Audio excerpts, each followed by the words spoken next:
Le 23 septembre 1847, dans une plantation de coton près de la Nouvelle-Orléans, une femme accoucha de jumeaux qui ne se ressemblaient en rien. L'un était pâle comme sa mère, l'autre sombre comme la nuit. Et ce qui suivit cette naissance ne fut pas seulement un scandale, mais une série d'événements qui détruiraient 3 familles, forceraient le silence de toute une région et laisseraient derrière elles des questions qui hantent encore les archives paroissiales jamais ouvertes au public. Avant de continuer, abonnez-vous à cette chaîne et dites-moi dans les commentaires de quelle ville vous nous écoutez. Cette histoire nécessite votre attention jusqu'au dernier mot. La Louisiane de 1847 était une société construite sur des paradoxes. Officiellement territoire américain depuis 44 ans, elle conservait pourtant l'âme française dans ses lois, ses coutumes et surtout dans la complexité de ses relations raciales.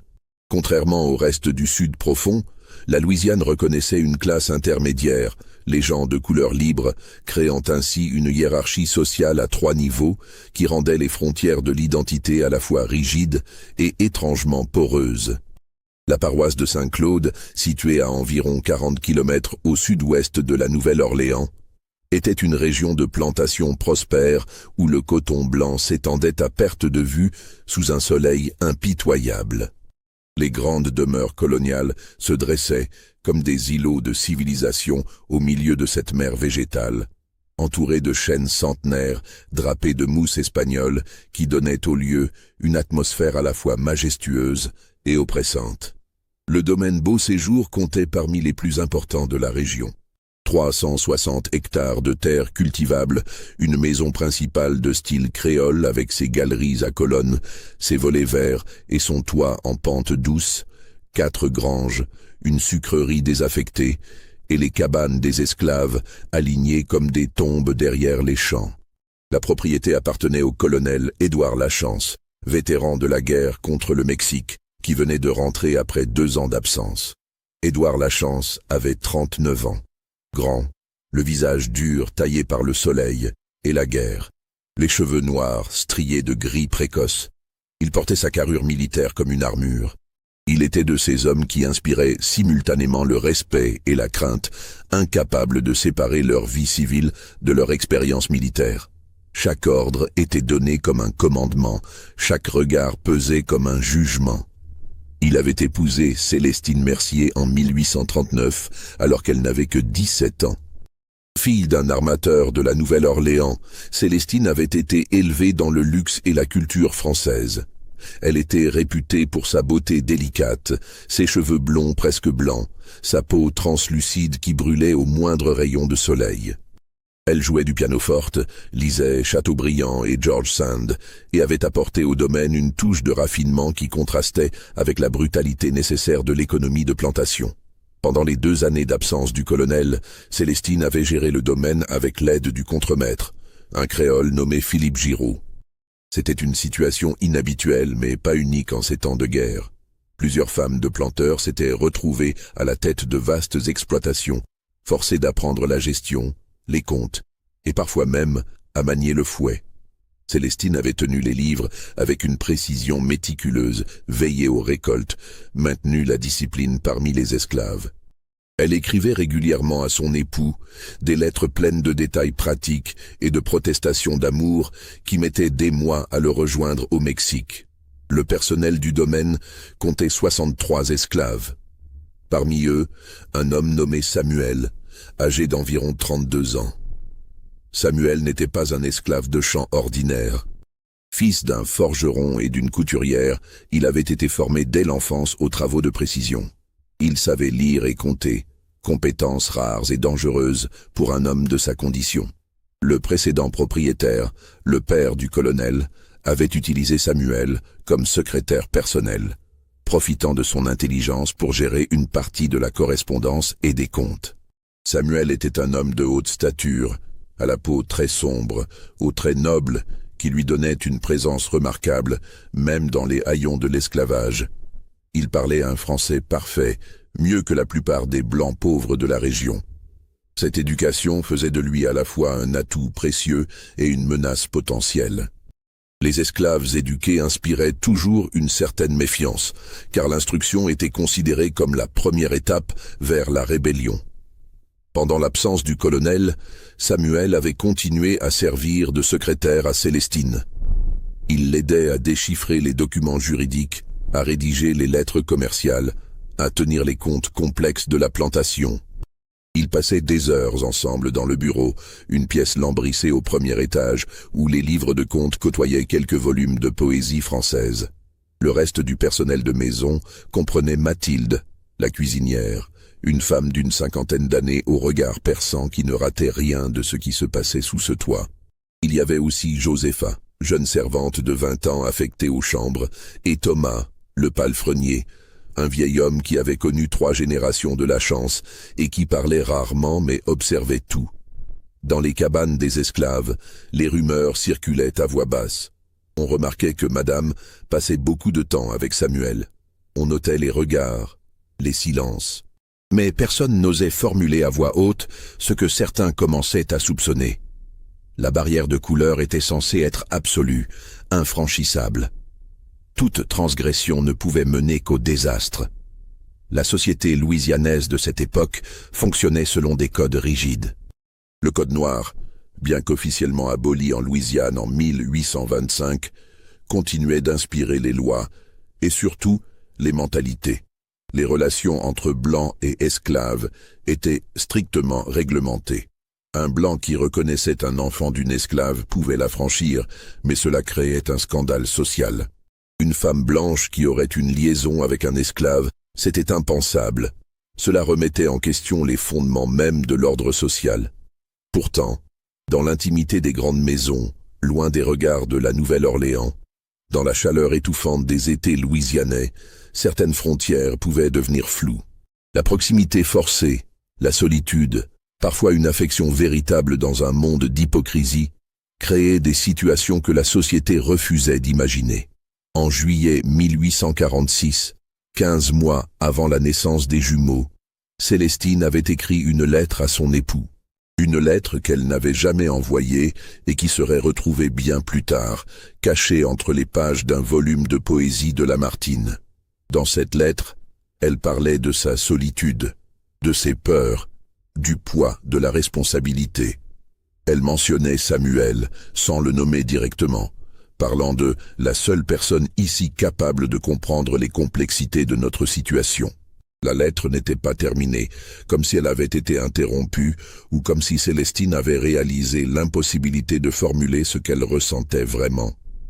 Le colonel Édouard Lachance était rentré en mars 1847. La guerre contre le Mexique touchait à sa fin.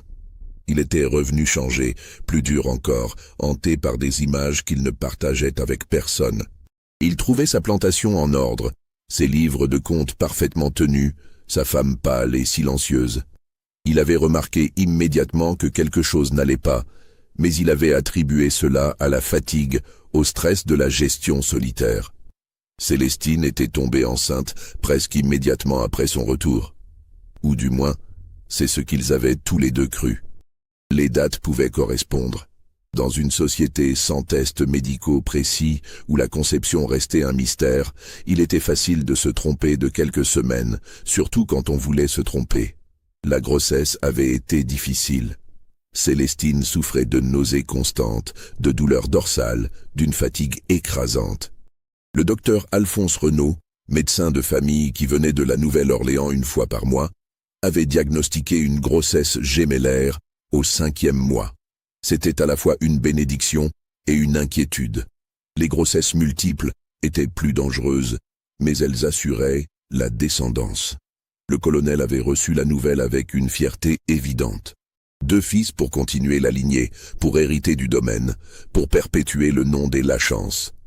Il avait commandé 2 berceaux en acajou à un artisan de la Nouvelle-Orléans, fait préparer une nurserie dans l'aile est de la maison, engagé une nourrice avant même la naissance. Mais dans le regard de Célestine, il y avait une angoisse que personne ne comprenait. Elle dormait mal, se réveillait en sueur, passait de longues heures à la fenêtre de sa chambre à regarder les champs. Mathilde, la cuisinière, rapportait qu'elle mangeait à peine, qu'elle semblait terrifiée par quelque chose qu'elle ne pouvait pas nommer. Samuel, depuis le retour du colonel, avait été renvoyé au champ. C'était inhabituel pour un esclave de sa valeur, mais le colonel avait ramené du Mexique un nouveau secrétaire, un jeune blanc pauvre nommé Albert Duchamp. Samuel travaillait maintenant avec les autres, plantant et récoltant sous le soleil brutal, dormant dans les cabanes communes.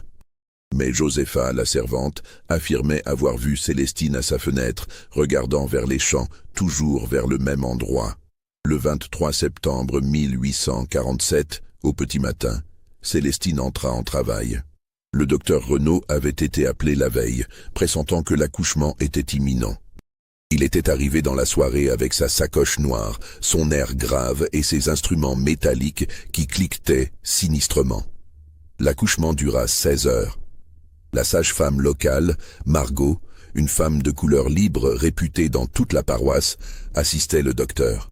On entendait les cris de Célestine jusqu'au rez-de-chaussée. Le colonel faisait les 100 pas dans son bureau, buvant du cognac à même la bouteille, incapable de rester assis. Le premier jumeau naquit à 6h23 du matin. Un garçon en bonne santé, aux cris vigoureux. Margot l'enveloppa dans un linge blanc et le présenta brièvement au docteur Renaud avant de le poser dans l'un des berceaux. L'enfant avait la peau rose pâle, quelques cheveux blonds presque blancs, les traits fins de sa mère. Le second jumeau naquit 8 minutes plus tard. 8 minutes qui allaient tout changer. Margot poussa un cri étouffé en recevant l'enfant. Le docteur Renaud se figea, ses mains gantées de sang suspendues dans l'air. Le bébé était parfaitement formé, vigoureux, hurlant à plein poumon. Mais sa peau était sombre, d'un brun profond qui ne laissait aucun doute. Un silence absolu tomba sur la chambre. Célestine, épuisée, couverte de sueur, tourna la tête vers les deux femmes. Elle vit leur visage pétrifié. Elle comprit immédiatement. « Non », murmura-t-elle. Puis plus fort. « Non, non, ce n'est pas possible. » Le docteur Renaud prit l'enfant des mains de Margot. Il l'examina sous toutes les coutures, cherchant désespérément une explication médicale. Il avait lu des cas de superfétation, de jumeaux hétéropaternels, de phénomènes génétiques rares. Mais rien ne pouvait expliquer une telle différence chez des jumeaux nés de la même mère blanche et d'un père blanc. « Il faut appeler le colonel », dit Margot d'une voix blanche. « Non ». Célestine essaya de se relever, mais la fatigue et la douleur la clouèrent au lit. « Attendez, laissez-moi réfléchir. Il y a sûrement une explication. » Mais il n'y avait pas d'explication. Pas d'explication qui ne soit pas la vérité terrible et évidente. Le docteur Renaud descendit lentement les escaliers. Il trouva le colonel dans le hall, le regard fiévreux d'anxiété. « Deux garçons », annonça le médecin. Sa voix tremblait légèrement. « Votre épouse va bien. Mais quoi? Il y a une complication, une situation inhabituelle. Je pense que vous devriez monter. » Le colonel gravit les marches 4 à 4. Il entra dans la chambre où Célestine gisait, livide, les cheveux collés sur son front par la sueur. Margot se tenait près de la fenêtre, les yeux baissés. Et dans les deux berceaux identiques, côte à côte, deux nouveau-nés. Le colonel s'approcha. Il regarda le premier enfant, puis le second. Son visage passa par plusieurs expressions en quelques secondes. Incompréhension, confusion, puis une colère froide qui glaça le sang de tous ceux présents dans la pièce. « Qu'est-ce que c'est que ça ?» Sa voix était basse, dangereusement calme. Célestine ferma les yeux. Des larmes coulèrent silencieusement sur ses joues. « Je vous ai posé une question, madame. » Le docteur Renaud intervint. « Colonel, il existe des cas médicaux rares. Taisez-vous. » Le colonel ne quittait pas sa femme des yeux. « Je veux l'entendre de sa bouche. » Le silence s'étira, insupportable. On n'entendait que les pleurs des nouveau-nés et le tic-tac de l'horloge de la cheminée. Puis Célestine ouvrit les yeux et dit, d'une voix à peine audible, « Samuel. » Ce nom, ce simple nom, fit l'effet d'une bombe. Le colonel recula d'un pas, comme frappé physiquement. Son visage devint écarlate, puis livide. Ses mains se crispèrent, cherchant une arme qui n'était pas là. « Sortez !» ordonna-t-il au docteur et à Margot. « Sortez tous, immédiatement. » Margot se précipita vers la porte. Le docteur Renaud hésita. « Colonel, votre épouse a besoin de soins. » J'ai dit sortez. Ils obéirent, fermant la porte derrière eux. Dans le couloir, ils restèrent figés, écoutant malgré eux. Mais aucun son ne leur parvint. Pas de cris, pas de violence. Juste un silence terrible, plus effrayant que n'importe quel bruit.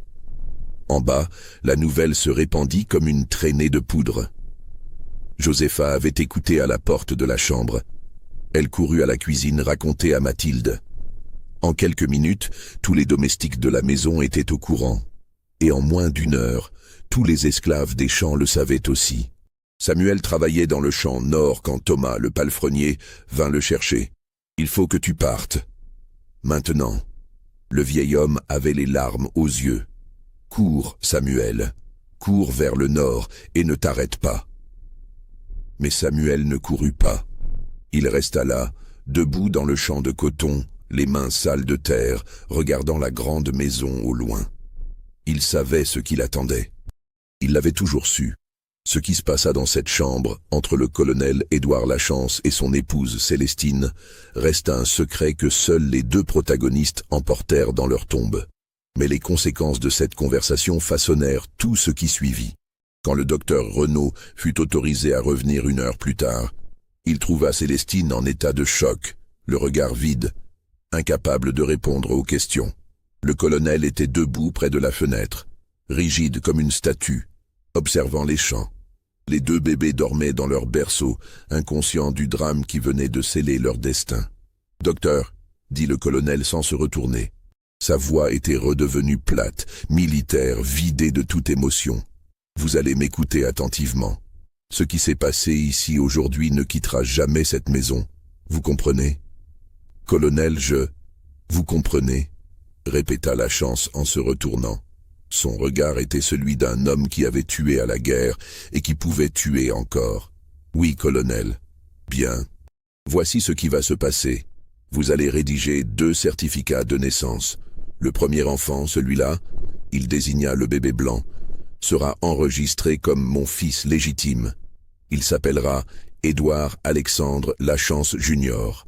Le second enfant. » Sa voix se brisa légèrement. « Le second enfant est mort à la naissance. Vous noterez mort-né dans votre registre. » Le docteur Renaud sentit son sang se glacer. « Colonel, je ne peux pas.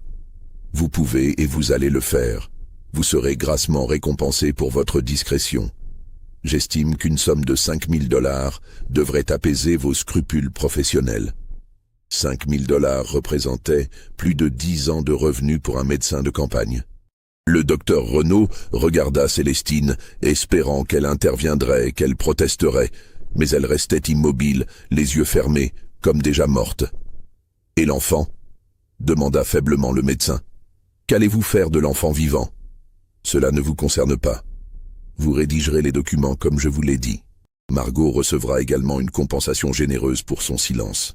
Et si jamais un mot de cette histoire fuit, si jamais quelqu'un dans cette paroisse apprend ce qui s'est réellement passé ici, je vous tiens personnellement responsable. Ai-je été clair ? » ?»« Oui, colonel. »« Maintenant, sortez. Envoyez-moi Margot et retournez à la Nouvelle-Orléans. Je vous ferai porter l'argent demain. » Le docteur Renaud descendit les escaliers sur des jambes tremblantes. Il trouva Margot dans le salon, le visage entre les mains. « Il veut te voir, » lui dit-il. Puis plus bas, « Accepte ce qu'il te propose. Ne discute pas. Ta vie en dépend. » Margot monta. Elle resta dans la chambre 20 minutes. Quand elle ressortit, elle portait le second bébé enveloppé dans une couverture bleue. Ses yeux étaient rouges, mais son visage était impassible. Elle descendit par l'escalier de service et sortit par la porte de la cuisine. Mathilde la regarda passer. « Margot, où tu emmènes le petit ? » ?»« Je sais pas. Le colonel a dit de le donner à quelqu'un. C'est tout ce qu'il m'a dit. »« Mon Dieu, » murmura Mathilde. « Qu'est-ce qu'il va faire ? » ?»« Prie pour ne jamais le savoir, » répondit Margot avant de disparaître dans la nuit tombante. Samuel fut convoqué à la grande maison au crépuscule. Philippe Giraud, le contremaître, vint le chercher accompagné de 2 hommes armés. Samuel ne résista pas. Il marcha entre eux, la tête haute, sachant que sa mort était probablement proche. Mais on ne le conduisit pas à la grande maison. On l'emmena à l'ancienne sucrerie, un bâtiment de pierre abandonné à la lisière de la propriété. Là, dans la pénombre, le colonel Lachance l'attendait. Ce qui se dit exactement entre les deux hommes, personne ne le sut jamais avec certitude. Mais le lendemain matin, Samuel était toujours vivant. Il fut enchaîné dans la sucrerie, seul, sans nourriture ni eau pendant 3 jours. Le colonel venait le voir chaque jour, restait là, silencieux, le regardant souffrir. Le 4e jour, Samuel fut libéré de ses chaînes. Philippe Giraud lui apporta de l'eau et du pain. Le colonel va te vendre, lui annonça le contremaître. Un marchand de la Nouvelle-Orléans vient te chercher demain. Tu pars pour le Mississippi. Samuel but l'eau lentement. Et elle, demanda-t-il. Sa voix était rauque après 3 jours de silence. Elle n'est plus ta préoccupation. L'enfant, Philippe Giraud détourna le regard. Il n'y a pas d'enfant, tu comprends. Il n'y a jamais eu d'enfant. Le lendemain, un marchand d'esclaves nommé Jonas Beaufort arriva avec une charrette et 6 hommes armés. Samuel fut vendu pour $2000, un prix élevé qui incluait clairement une prime pour le silence. Beaufort était un homme d'affaires qui comprenait la valeur de la discrétion. Samuel fut emmené vers le Mississippi. Selon les rumeurs qui circulèrent plus tard, il fut revendu à une plantation de canne à sucre près de Natchez. D'autres affirmèrent qu'il fut envoyé plus loin, au Texas ou même au Mexique. Certains chuchotèrent qu'il n'avait jamais quitté la Louisiane, qu'on l'avait tué en route et enterré dans un bayou anonyme. La vérité, comme tant d'autres vérités dans cette histoire, se perdit dans le silence imposé. Célestine Lachance resta alitée pendant 6 semaines après l'accouchement. Le docteur Renaud revint plusieurs fois, diagnostiquant une fièvre puerpérale et une mélancolie profonde. Elle parlait à peine, mangeait encore moins, passait ses journées à regarder le plafond. Le colonel engagea une nourrice pour Édouard Junior, une jeune femme mulâtre libre nommée Rosalie, qui venait de la Nouvelle-Orléans et qui ne savait rien des événements. Le bébé blanc prospérait, grandissait, devenait chaque jour plus robuste. Personne ne parlait du jumeau qui n'avait officiellement jamais existé. Dans les cabanes des esclaves, le silence était différent. C'était un silence lourd de peur et de compréhension. Tout le monde savait, mais personne ne parlait. Parler, c'était risquer le même sort que Samuel.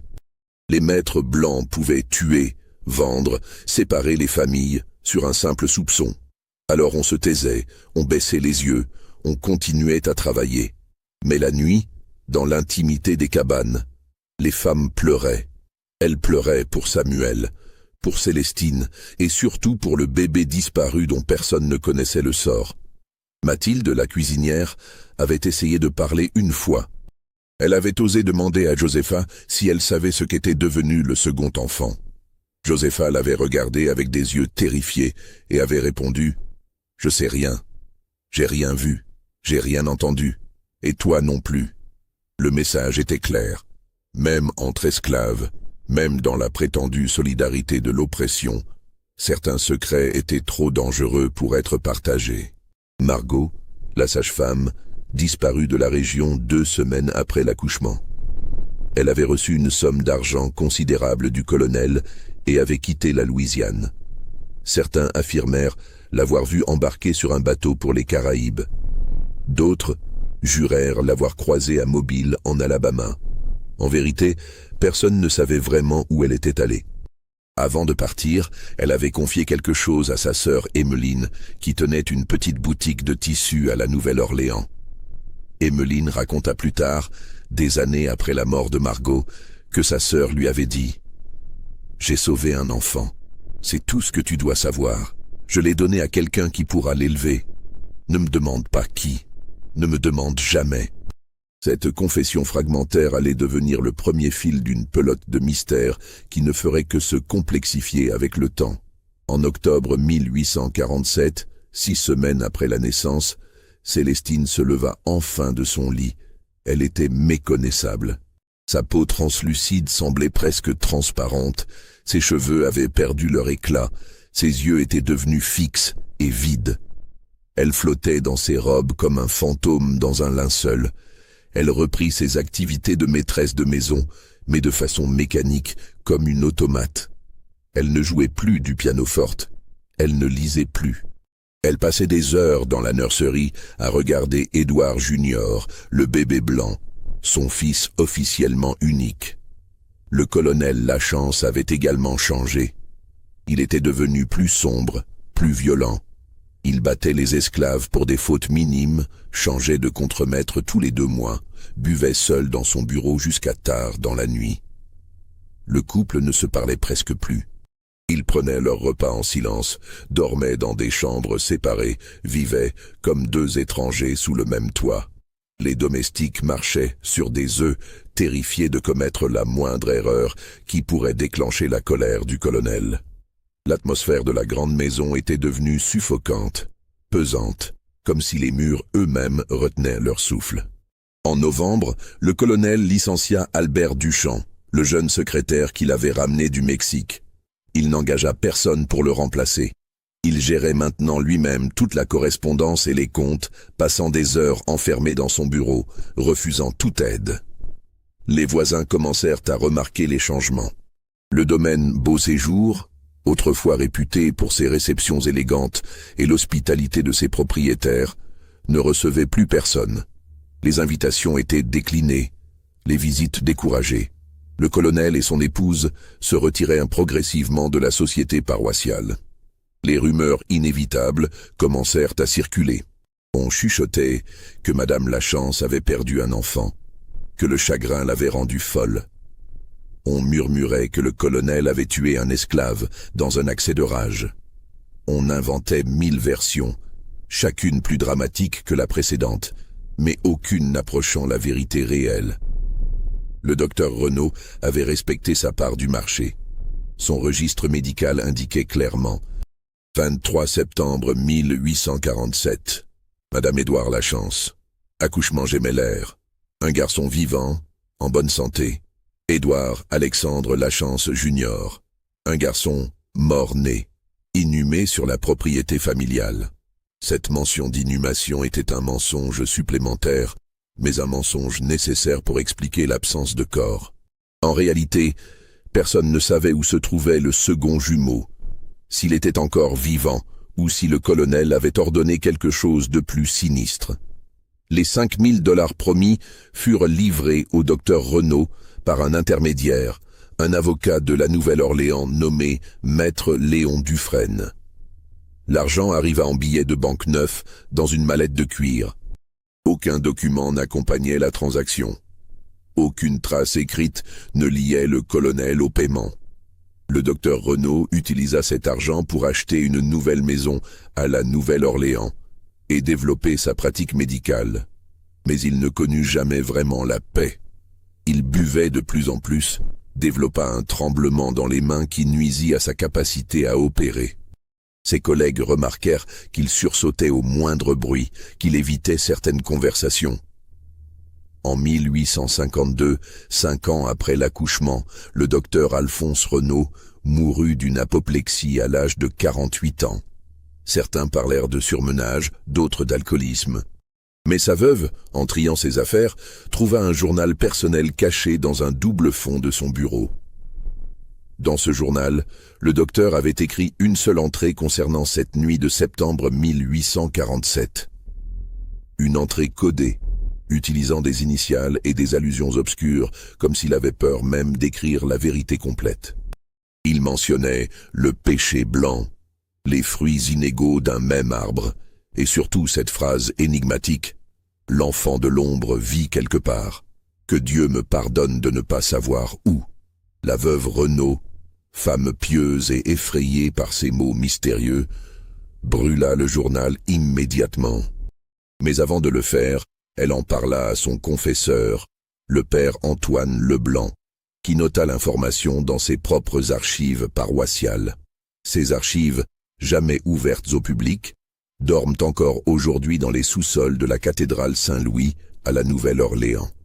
Les années passèrent à Beau Séjour dans une atmosphère de décomposition lente. Le domaine continuait de fonctionner, produisant son coton, générant ses profits. Mais c'était une coquille vide où deux fantômes jouaient la comédie du mariage. Édouard Junior grandissait, un bel enfant aux cheveux blonds et aux yeux bleus qui ressemblait trait pour trait à sa mère. Il était intelligent, curieux, mais d'une tristesse précoce inhabituelle chez un si jeune enfant. À 3 ans, il parlait déjà couramment français et anglais. À 5 ans, il lisait seul. Mais il riait rarement et semblait porter le poids invisible du secret qui entourait sa naissance. Célestine s'occupait de son fils avec une dévotion obsessionnelle. Elle passait chaque instant avec lui, le protégeant de tout, refusant de le laisser jouer avec d'autres enfants, l'éduquant elle-même plutôt que d'engager un précepteur. C'était comme si elle essayait de compenser quelque chose, de remplir un vide qui ne pouvait jamais être comblé. Le colonel, de son côté, regardait son fils avec un mélange d'affection et d'amertume. Édouard Junior était légalement son héritier, portait son nom, perpétuerait la lignée. Mais chaque fois qu'il le regardait, il voyait aussi l'autre enfant, le jumeau disparu, le symbole vivant de la trahison de son épouse.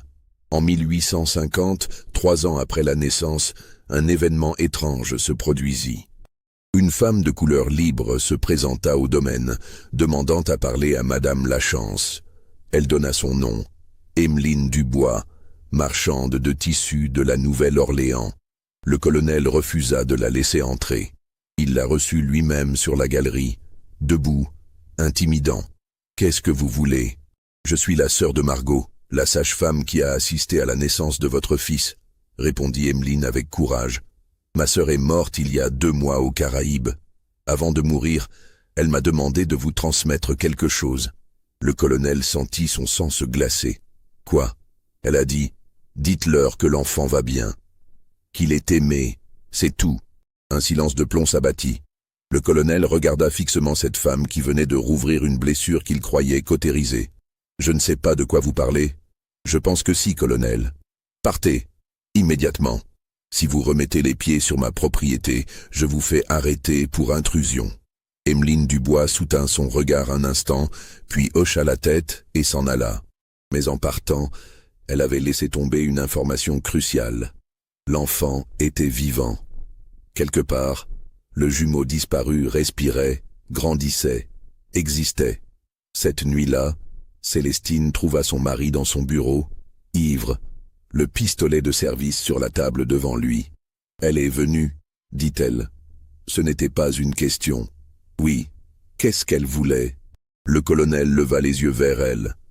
Pour la première fois depuis 3 ans, ils se regardèrent vraiment. Elle a dit que l'enfant va bien. Célestine porta la main à sa bouche. Des larmes jaillirent instantanément. Il est vivant. Apparemment. Où est-il? Je ne sais pas. Et nous ne le saurons jamais. Tu comprends? Jamais. Cet enfant n'existe pas. Il ne peut pas exister.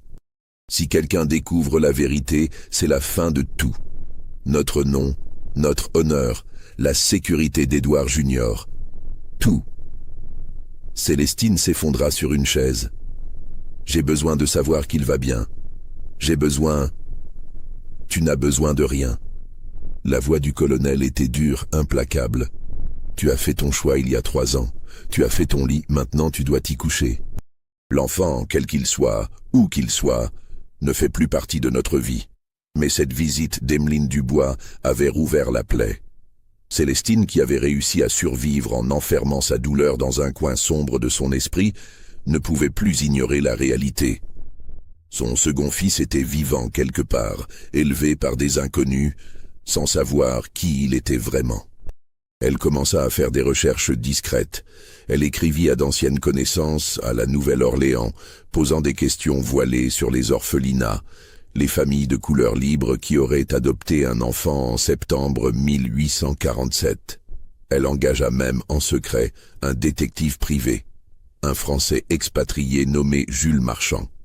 Marchand était un homme discret et efficace. Il fouilla la Nouvelle-Orléans pendant 3 mois, interrogeant des dizaines de personnes, examinant les registres d'adoption, suivant la piste de Margot. Il découvrit que la sage-femme avait effectivement quitté la Louisiane pour Haïti, où elle avait vécu jusqu'à sa mort. Il retrouva des traces de l'argent que le colonel lui avait donné, utilisé pour acheter une petite propriété près de Port-au-Prince. Mais concernant l'enfant, Marchand ne trouva rien. Ou plutôt, il trouva trop de choses.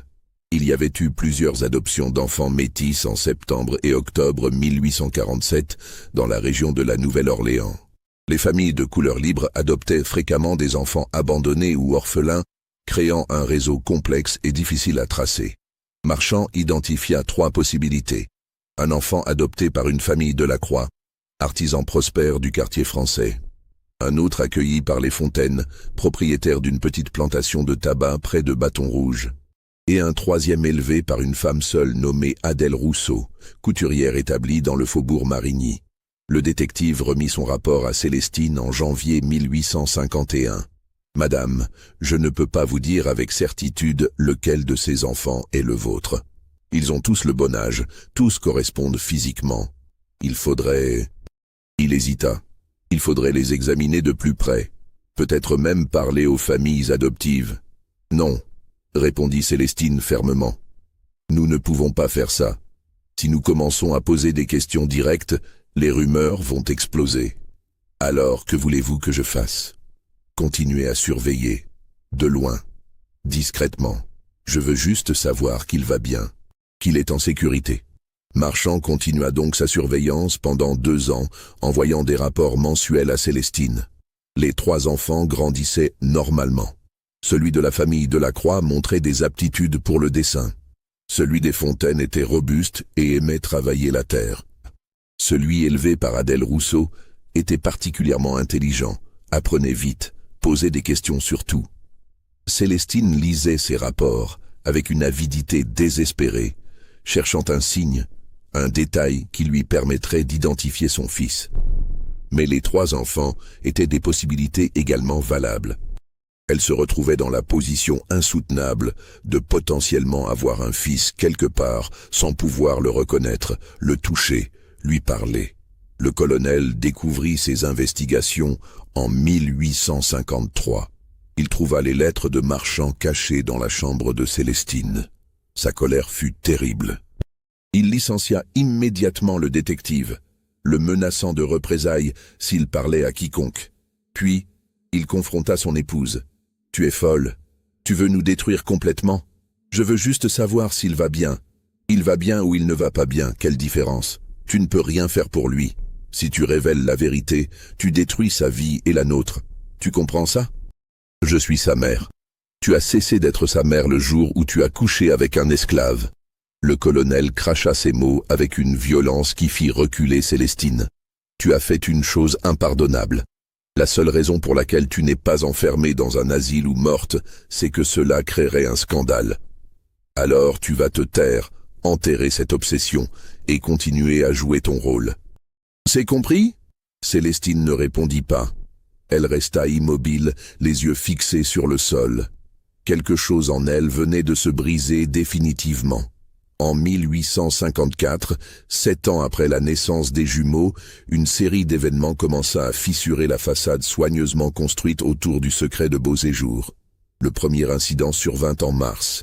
Édouard Junior, alors âgé de 6 ans et demi, fit un cauchemar terrible. Il se réveilla en hurlant, parlant d'un frère qui l'appelait, d'une voix dans l'obscurité. Célestine accourut et le trouva assis dans son lit, les yeux grands ouverts, mais comme absent. « Il est tout seul, maman, » dit l'enfant d'une voix étrange. « Il est tout seul et il pleure. »« Qui, mon chéri, qui pleure ?»« Mon frère. » Célestine sentit son cœur s'arrêter. « Tu n'as pas de frère, Édouard. Tu as dû rêver. »« Si, j'ai un frère. Je le sens. Pourquoi il n'est pas avec nous ?» Cette conversation glaça Célestine jusqu'aux os. Personne n'avait jamais parlé de jumeaux devant Édouard Junior. Les domestiques avaient reçu l'ordre strict de ne jamais mentionner cette nuit. Comment l'enfant pouvait-il savoir? Les cauchemars continuèrent, de plus en plus fréquents. Édouard Junior parlait dans son sommeil, appelant un nom qu'il inventait. Mathieu. Il dessinait 2 silhouettes, toujours 2. Une claire et une sombre, main dans la main. Quand sa mère lui demandait qui il dessinait, il répondait simplement « Moi et mon frère ». Le colonel consulta un médecin de la Nouvelle-Orléans, le docteur Henri Lavergne, spécialisé dans les affections nerveuses. Lavergne examina l'enfant longuement. « C'est curieux », dit-il finalement. « Les jumeaux ont parfois ce genre de connexion, même quand l'un est mort-né. » Comme si l'enfant survivant sentait l'absence de son jumeau. « Comment savez-vous qu'il était jumeau ?» demanda sèchement le colonel. « Je l'ai lu dans le rapport du docteur Renaud, paix à son âme.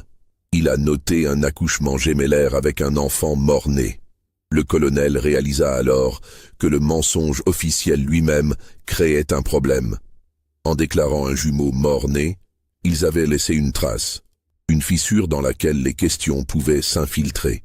« Le docteur Renaud s'est trompé, dit-il avec assurance. Ma femme a donné naissance à un seul enfant. Le docteur, dans sa confusion cette nuit-là, a mal enregistré les faits. Vraiment, c'est très inhabituel comme erreur. Le docteur Renaud buvait, comme vous le savez sans doute. Ces dernières années ont été marquées par l'alcoolisme. Je n'accorde aucun crédit à ces notes confuses. » Le docteur Lavergne hocha lentement la tête, mais dans ses yeux brillait une lueur de scepticisme. Il avait connu Alphonse Renaud, et il savait que, même dans l'alcool, le vieil homme restait méticuleux dans ses enregistrements médicaux. Le second incident survint en juin de la même année. Une jeune institutrice, mademoiselle Claire Dupont, fut engagée pour commencer l'éducation formelle d'Édouard Junior. Claire était une femme de 25 ans, intelligente et observatrice, qui avait enseigné dans plusieurs familles de planteurs. Elle remarqua immédiatement quelque chose d'étrange dans la dynamique familiale. Le colonel évitait presque totalement son fils. Madame Lachance était possessive de façon maladive. L'enfant lui-même semblait porter un poids invisible. Mais ce qui intrigua vraiment Claire, ce fut une conversation qu'elle surprit un jour entre deux domestiques, Josepha et Thomas. Elle descendait l'escalier de service quand elle les entendit chuchoter dans le couloir. « Le petit ressemble de plus en plus à sa maman », disait Josepha. « Oui, » répondait Thomas, « dommage que l'autre n'ait pas eu la même chance. »« Chut, on ne parle pas de ça. » « Ça fait 7 ans, Josepha, 7 ans qu'on garde ce secret. Parfois je me demande si... » « Ne te demande rien, continue à te taire comme on nous a dit. » Claire fit du bruit intentionnellement pour signaler sa présence. Les deux domestiques se séparèrent précipitamment, l'air coupable. Mais la curiosité de la jeune institutrice était piquée. Elle commença à observer plus attentivement, à poser des questions innocentes. Elle remarqua que personne ne parlait jamais de la naissance d'Édouard Junior. Pas de photos de baptême affichées, pas d'anecdotes partagées, pas de célébration du jour de sa naissance. C'était comme si les 3 premières années de l'enfant avaient été effacées. Claire fouilla discrètement dans la bibliothèque et trouva la Bible familiale. Elle l'ouvrit à la page des naissances. L'écriture était celle du colonel, ferme et nette. Édouard Alexandre Lachance Junior, né le 23 septembre 1847. Une seule ligne, rien d'autre. Mais en regardant attentivement, Claire remarqua quelque chose d'étrange. Il y avait une trace, très légère, comme si une autre ligne avait été écrite puis soigneusement effacée et grattée. On voyait encore l'empreinte dans le papier, mais impossible de lire ce qui avait été écrit. Elle posa des questions à Édouard Junior pendant leur leçon. « Parle-moi de ta naissance. Est-ce que ta maman t'a raconté ?» L'enfant devint immédiatement mal à l'aise. « Non, elle ne veut pas en parler. » « Pourquoi ? Je ne sais pas. Quand je pose des questions, elle devient triste. Tu as des cousins ? Des oncles et tantes ? Non. Maman n'a plus de famille. Les parents de papa sont morts. C'est juste nous 3. Tu ne te sens jamais seul ? L'enfant la regarda avec ses grands yeux bleus. Si. Tout le temps. C'est comme s'il manquait quelqu'un, mais je ne sais pas qui. Claire Dupont était une femme intelligente et sensible. Elle commença à assembler les pièces du puzzle, les silences, les tensions, les allusions des domestiques, l'effacement dans la Bible, les cauchemars de l'enfant parlant d'un frère. Une hypothèse terrible commença à se former dans son esprit. Elle décida de parler à Célestine. Un après-midi de juillet, après la leçon, elle demanda un entretien privé avec Madame Lachance. Elles s'assirent dans le salon, la porte fermée. « Madame, pardonnez mon audace, mais je m'inquiète pour Édouard. »« Pourquoi? Il ne progresse pas dans ses études ?»« Au contraire, il est exceptionnellement brillant. Mais il semble hanté par quelque chose. Il parle constamment d'un frère qui n'existe pas. » Célestine pâlit visiblement. « C'est juste l'imagination d'un enfant. Madame, avec tout le respect que je vous dois, je ne pense pas que ce soit de l'imagination. Les domestiques mentionnent parfois l'autre. Il y a une trace effacée dans la Bible familiale. Et le docteur Renaud avait enregistré un accouchement gémellaire. Le silence qui suivit était assourdissant. Célestine regardait Claire avec un mélange de terreur et de désespoir. « Qui vous a parlé de ça ?»« Personne directement. Mais les indices sont là pour qui veut les voir. Qu'est-ce que vous voulez ?» La voix de Célestine tremblait. « De l'argent pour votre silence ?»« Non, madame, je veux comprendre. Si Édouard a réellement eu un jumeau, qu'est-il devenu ?» Célestine se leva brusquement, marchant vers la fenêtre. Pendant un long moment, elle ne dit rien. Puis, d'une voix brisée, « Il est vivant, quelque part, je ne sais pas où exactement. Je ne l'ai pas vu depuis le jour de sa naissance. » Pourquoi? Parce que... Célestine s'arrêta, réalisant qu'elle était sur le point de révéler l'irréparable. Parce que c'était nécessaire. Pour protéger tout le monde. Le protéger de quoi? De la vérité. Célestine se retourna, les yeux brillants de larmes. « Mademoiselle Dupont, je vous en supplie, n'allez pas plus loin dans vos investigations. Pour votre propre sécurité. Mon mari est un homme dangereux quand il se sent menacé. Si vous savez ce qui est bon pour vous, vous allez oublier cette conversation et continuer à enseigner à Édouard comme si de rien n'était. » Claire Dupont quitta Beaux et Jours 2 semaines plus tard. Officiellement, pour des raisons de santé. En réalité, elle avait été confrontée par le colonel qui lui avait fait comprendre, sans ambiguïté, que sa discrétion était une question de vie ou de mort. Mais avant de partir, Claire avait écrit une longue lettre à sa sœur Marie, religieuse au couvent des Ursulines à la Nouvelle-Orléans. Dans cette lettre, elle racontait tout ce qu'elle avait découvert et soupçonné. « Si quelque chose m'arrive, » écrivait-elle, « cette lettre servira de témoignage. Il y a un enfant quelque part qui ne connaît pas sa vraie famille. Un jumeau séparé à la naissance pour des raisons que je ne comprends pas entièrement. C'est une injustice terrible qui doit un jour être corrigée. Cette lettre serait conservée dans les archives du couvent, non ouverte pendant des décennies. Si cette histoire vous donne des frissons, likez cette vidéo et dites-moi dans les commentaires ce que vous pensez qu'il est arrivé au second jumeau. Votre théorie pourrait être plus proche de la vérité que vous ne le pensez. » En 1858, 11 ans après la naissance des jumeaux, la vérité commença enfin à émerger de façon incontrôlable. Édouard Junior avait maintenant presque 11 ans. C'était un garçon grand pour son âge, sérieux, intelligent, mais tourmenté. Ses cauchemars n'avaient jamais cessé. Au contraire, ils s'étaient intensifiés. Il dessinait compulsivement des doubles, des ombres, des silhouettes jumelles. Il avait développé l'habitude étrange de mettre 2 assiettes à table, même quand il mangeait seul, comme s'il attendait quelqu'un. Célestine, maintenant âgée de 36 ans, ressemblait à une femme de 50. Sa santé déclinait rapidement. Elle toussait constamment, perdait du poids, passait de plus en plus de temps alitée. Le docteur Lavergne diagnostiqua une consomption, cette maladie terrible qui rongeait lentement les poumons. Le colonel, à 49 ans, était devenu un homme amer et violent. Il buvait chaque soir jusqu'à l'ivresse, criait sur les domestiques, passait des journées entières enfermé dans son bureau. La plantation continuait de fonctionner par pure inertie, gérée maintenant presque entièrement par Philippe Giraud, qui était devenu indispensable. En avril 1858, Emmeline Dubois, la sœur de Margot, mourut à la Nouvelle-Orléans. Dans ses effets personnels, sa fille, Lucienne, trouva une boîte contenant des lettres et un document extraordinaire. Un journal tenu par Margot pendant ses dernières années en Haïti. Lucienne Dubois était une jeune femme éduquée de 23 ans, enseignante dans une école pour enfants de couleur libre. En lisant le journal de sa tante, elle découvrit une histoire qui la bouleversa profondément. Margot avait écrit en détail l'histoire de la naissance des jumeaux Lachance. Elle décrivait la terreur de cette nuit, le choc de voir naître deux enfants de couleurs différentes, les ordres du colonel, l'argent qu'elle avait reçu. Mais surtout, elle révélait où elle avait emmené le second bébé. Selon le journal, Margot avait confié l'enfant à une femme qu'elle connaissait et en qui elle avait entièrement confiance. Adèle Rousseau, la couturière du faubourg Marigny. Adèle était veuve, sans enfant, et cherchait justement à adopter.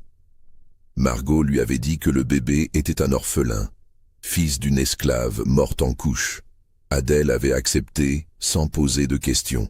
Le journal de Margot contenait même des passages sur ses visites à la Nouvelle-Orléans avant son départ définitif pour Haïti. Elle était allée voir l'enfant plusieurs fois. « Il grandit bien », écrivait-elle en 1848. Adèle l'aime comme son propre fils. Elle l'a nommé Gabriel.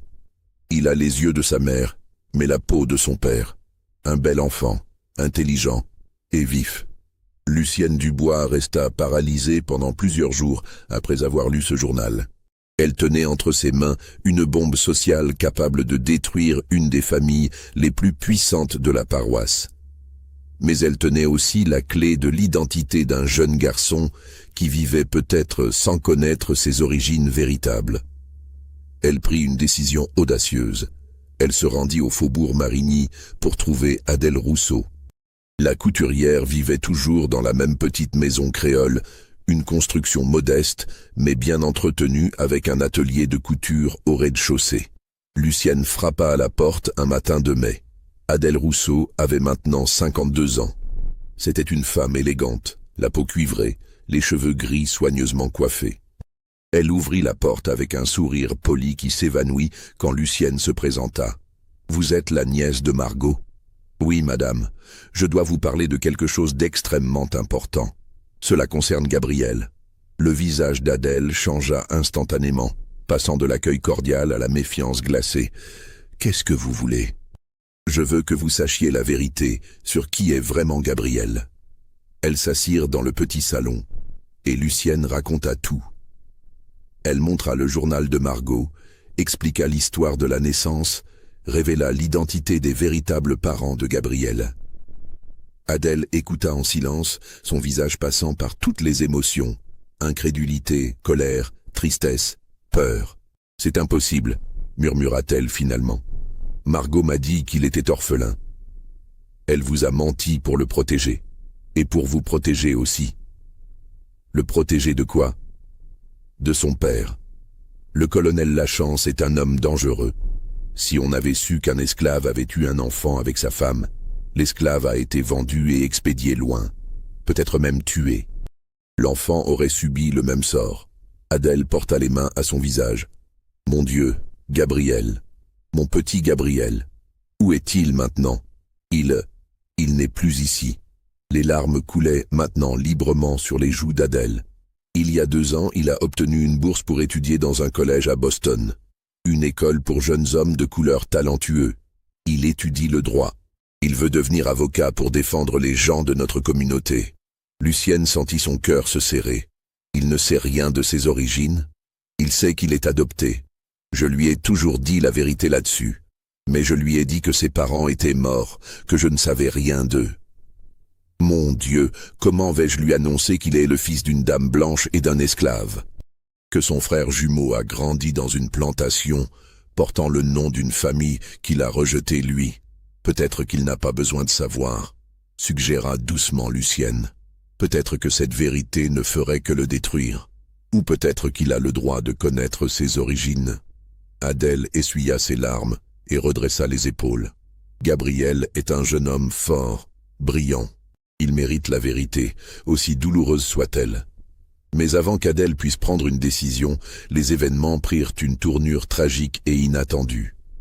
En juillet 1858, Célestine Lachance mourut. Sa consomption s'était aggravée brutalement au début de l'été.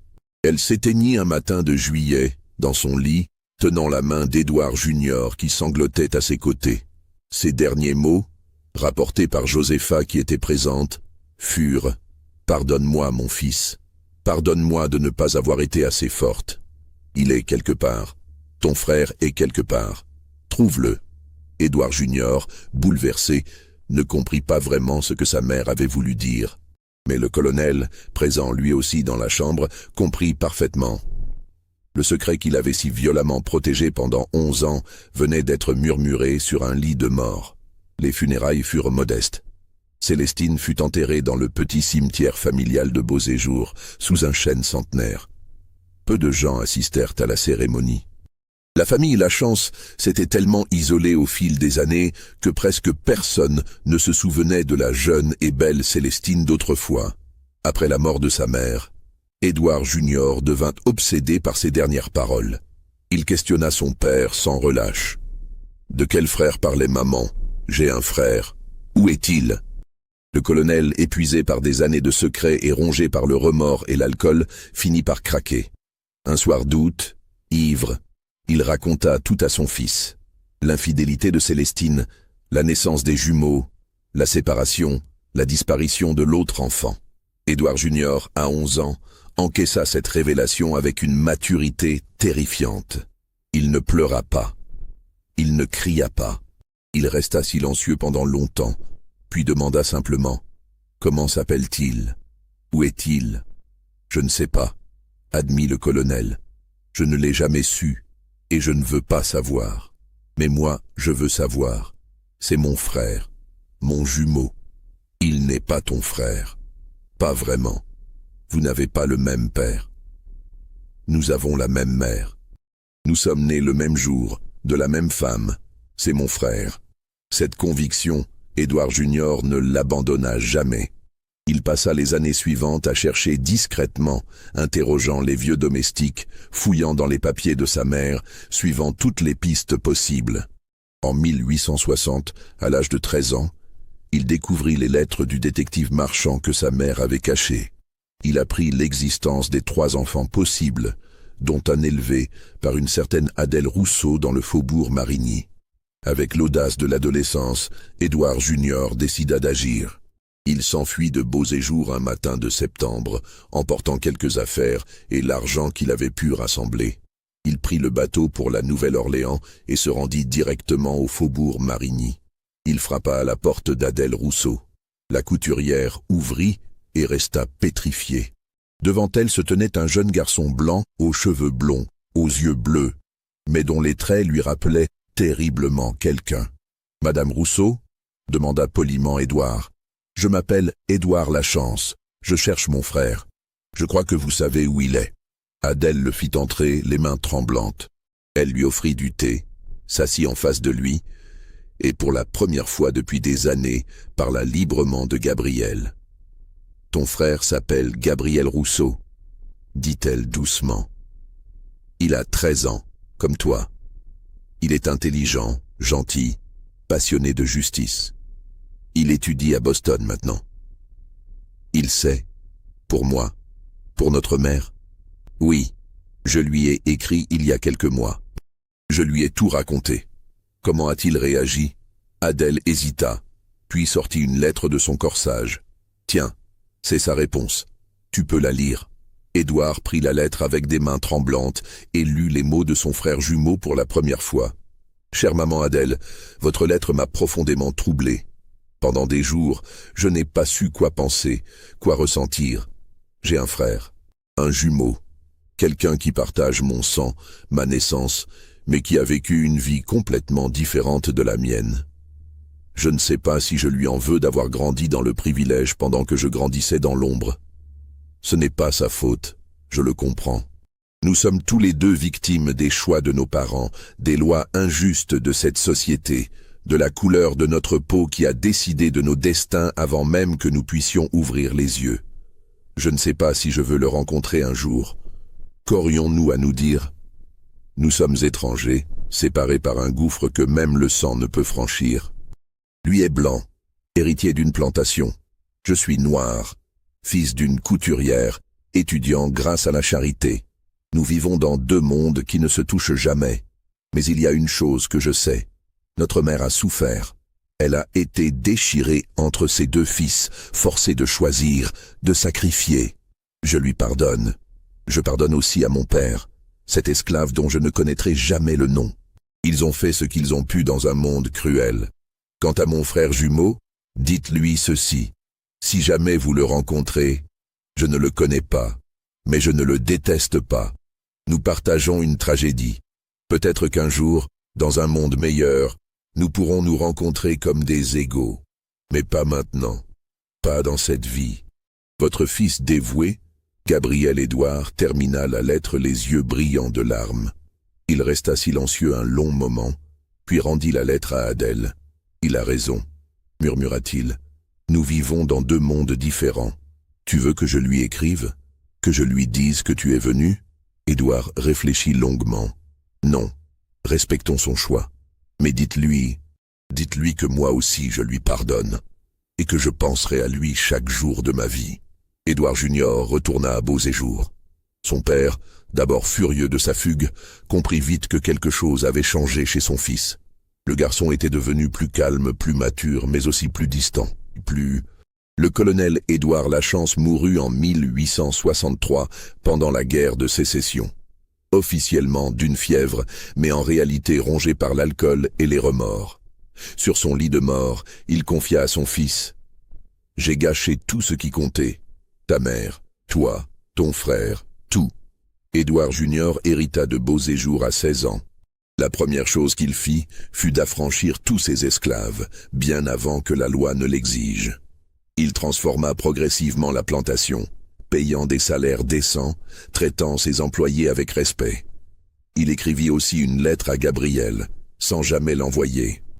Dans cette lettre, il racontait sa vie, exprimait son désir de connaître son frère, mais respectait sa décision de rester séparés. Cette lettre resta dans ses papiers personnels toute sa vie. Gabriel Rousseau devint effectivement avocat. Il s'installa à Boston après ses études et consacra sa vie à défendre les droits des Noirs libres et des anciens esclaves. Il se maria, eut 3 enfants, vécut une vie droite et honorable. Il ne retourna jamais en Louisiane.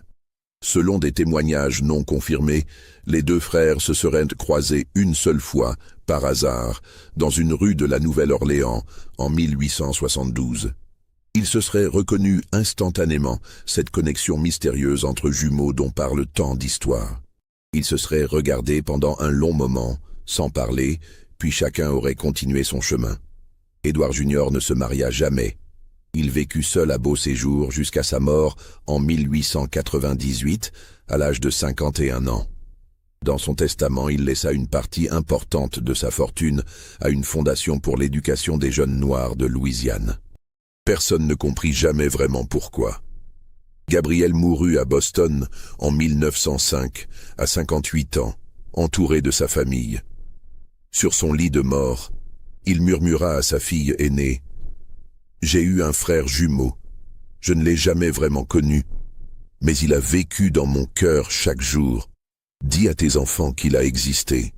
Dis-leur que notre séparation était une injustice, mais que nous avons tous les 2 fait de notre mieux avec les cartes que la vie nous avait distribuées.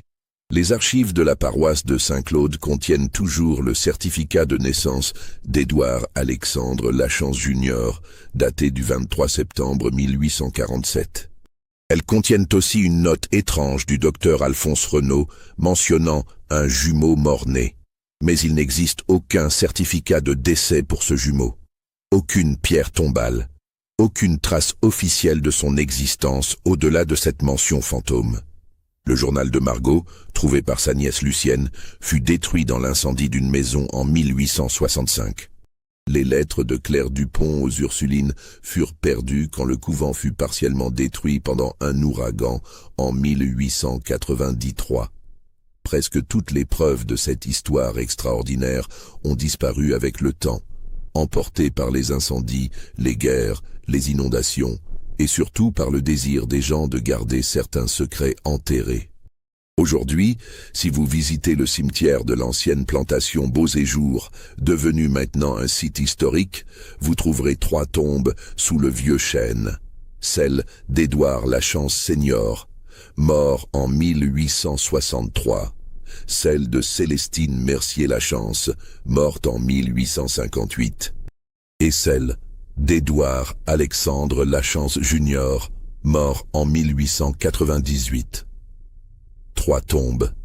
Mais si vous regardez attentivement le sol près de la tombe de Célestine, vous remarquerez une 4e pierre, plus petite, presque cachée par l'herbe.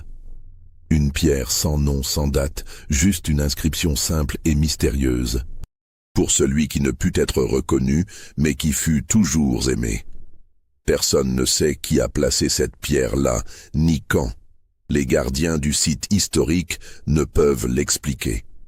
Elle n'apparaît sur aucun plan du cimetière, dans aucun registre officiel. Mais elle est là, témoin silencieux d'une histoire que presque personne ne connaît, d'une séparation qui brisa 3 vies et d'un amour maternel qui transcenda même les barrières les plus impitoyables de son époque. Vous venez d'entendre l'histoire des jumeaux du colonel Lachance. Une histoire de séparation, de secret, et de 2 frères qui auraient dû grandir ensemble, mais que la société de leur époque força à vivre dans des mondes parallèles. Croyez-vous que cette histoire soit vraie? Pensez-vous que ces événements se sont réellement produits dans une plantation de Louisiane il y a plus de 150 ans? Dites-moi dans les commentaires ce que vous en pensez. Abonnez-vous pour plus d'histoires historiques troublantes. Et partagez cette vidéo avec quelqu'un qui aime les mystères du passé. Parce que parfois, la vérité est plus dérangeante que n'importe quelle fiction. Et parfois, les secrets les mieux gardés finissent par laisser des traces, aussi petites soient-elles, pour ceux qui savent tout regarder.